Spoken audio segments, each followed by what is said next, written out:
Om Swastiastu.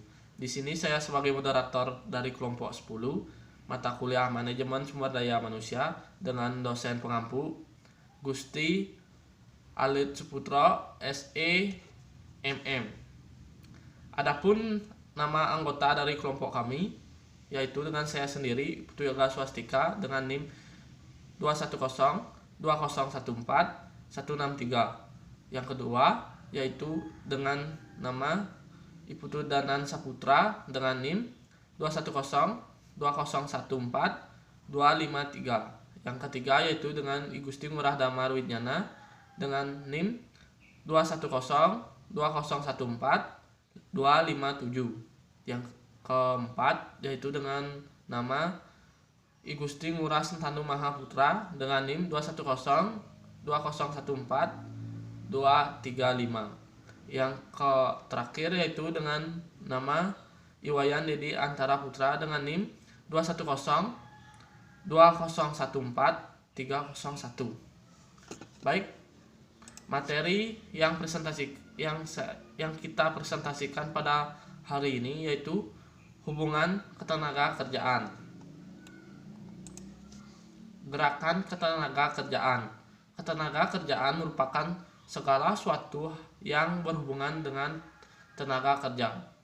Pada waktu sebelum, selama, dan sesudah masa kerja dalam Undang-Undang Nomor 13 Tahun 2003 tentang Perlindungan Tenaga Kerja. Pengertian tenaga kerja adalah setiap orang yang mampu melakukan pekerjaan guna menghasilkan barang atau jasa, baik untuk memenuhi kebutuhan sendiri maupun untuk masyarakat. Klasifikasi tenaga kerja yakni 1. Tenaga kerja terdidik, 2. Tenaga kerja terampil, 3. Tenaga kerja tidak terdidik. Baik, selanjutnya presentasi akan dilanjutkan oleh teman saya. Baik, di sini saya akan melanjutkan presentasi dari teman saya. Serikat Pekerja dan Hukum. Serikat buruh atau serikat pekerja adalah kata yang akrab didengar pekerja Indonesia. Gajimu memaparkan mengenai pengertian serikat buruh, fungsi dan keuntungan serikat pekerja, dan prosedur pencatatan serikat buruh atau serikat pekerja. Konstitusi negara yakni Undang-Undang Dasar Negara Republik Indonesia tahun 1945 mengakui hak setiap orang untuk bebas berserikat, berkumpul, dan berpendapat. Undang-Undang Nomor 21 Tahun 2000 tentang Serikat Pekerja atau Serikat Buruh merupakan salah satu perwujudan dari hak tersebut. Selanjutnya, proses tawar-menawar kolektif. Tawar-menawar kolektif dapat dipahami sebagai proses pembuatan aturan karena merumuskan atau merevisi syarat dan ketentuan di mana kelompok pekerja dan manajemen dapat bekerja sama selama periode tertentu. Ini tidak mirip dengan negosiasi yang menyiratkan proses mencari persetujuan melalui pertukaran pandangan terbuka. Selanjutnya, grafik perbandingan. Dasar untuk perbandingan perundingan bersama perundingan berarti tawar-menawar kolektif mengacu pada proses diskusi, di mana perwakilan karyawan dan manajemen menentukan upah dan tunjangan karyawan. Negosiasi adalah proses di mana dua belah pihak atau lebih mendiskusikan penawaran khusus dengan dimaksud untuk mencapai kesepakatan yang dapat diterima bersama.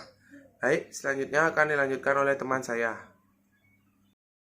Baik, di sini saya akan melanjutkan presentasi dari teman saya. Proses tawar-menawar kolektif. Ketentuan ketenaga kerjaan mencakup hal seperti kondisi kerja, peraturan tempat kerja, jam kerja, gaji, kompensasi, manfaat pensiun, upah lembur, pergi dengan gaji, dan sebagainya. Diskusi berlangsung antara pemimpin serikat yang bertindak sebagai wakil serikat pekerja dan wakil majikan. Ini mencakup proses negosiasi, administrasi, dan interpretasi dari kesepakatan bersama. Definisi negosiasi. Negosiasi mengacu pada proses yang memungkinkan orang-orang dari minat yang berbeda untuk mencapai kesepakatan yang dapat diterima bersama tentang suatu masalah, tetapi pada saat yang sama berusaha untuk meningkatkan manfaat yang akan diperoleh untuk kelompok kepentingan mereka. Tujuan dasar negosiasi adalah untuk merekonsiliasi perbedaan antara pemberi kerja dan pekerja dan untuk menyarankan cara memenuhi harapan mereka.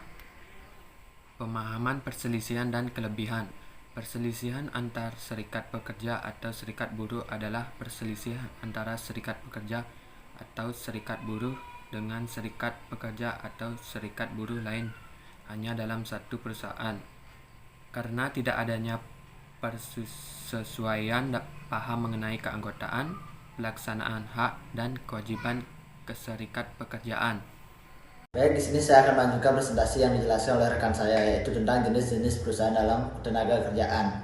Yang pertama ada perselisihan hak, yang kedua ada perselisihan kepentingan, yang ketiga ada perselisihan pengurusan hubungan kerja, dan yang terakhir ada perselisihan antar serikat kerja atau serikat buruh hanya dalam satu perusahaan. Perselisihan kepentingan. Perselisihan kepentingan adalah perselisihan yang timbul dalam hubungan kerja karena tidak adanya kesesuaian pendapat mengenai pembuatan dan atau perubahan syarat-syarat kerja yang ditetapkan dalam perjanjian kerja atau peraturan perusahaan atau perjanjian kerja bersama. Perselisihan pengurusan hubungan kerja.